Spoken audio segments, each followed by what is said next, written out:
called Mom, and she told me that Beth was gone, that they couldn't find her, didn't know where she was. She left to go jogging that morning and was never seen again. I decided if they can't find her, I'm going to find her, and I'm going to do whatever I need to do.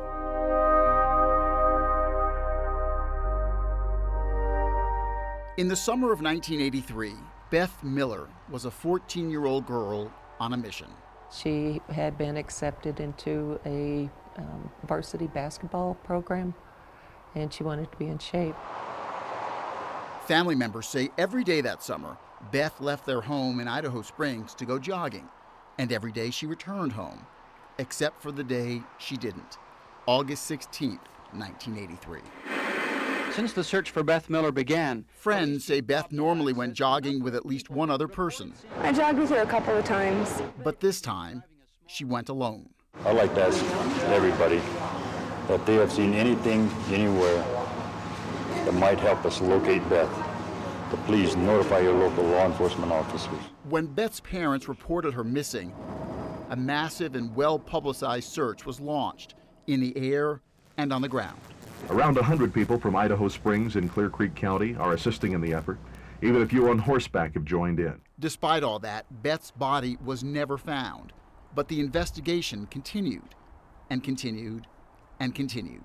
I would ask my parents, have there been any good leads, or do they know anything more? I didn't know where that was. I've looked all over.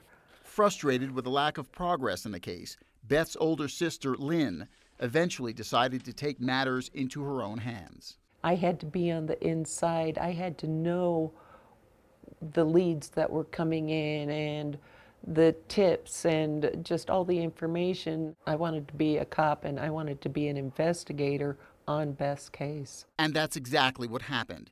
8 years after Beth vanished, Lynn became an Idaho Springs police officer and then joined the Clear Creek County Sheriff's Department, where she led the investigation into her sister's disappearance and presumed murder. I was glad I was the lead investigator, but it really took its toll on me. Lynn worked on the case for about 7 years and at times thought she was close to solving it. Absolutely. We haven't came up with anything promising at this point. But she says the initial investigation, conducted well before she took over, was so badly bungled that it was impossible to complete the job. I really think we would know what happened to Beth if it had been investigated correctly. A 2007 grand jury report about Beth's disappearance appears to bolster Lynn's claims, pointing to documents and statements that were lost or destroyed and jurisdictional disputes that were at fault for slowing and eventually sabotaging the investigation.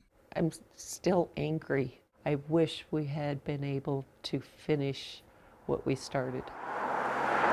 Now retired and living just outside Durango, Lynn says she still thinks about Beth often. She was just cute. She was nice. She was funny. A young life lost. She was just barely 14 years old. An adult life never lived. I still wonder if Beth were alive, how many kids would she have? And just what kind of a person would she be?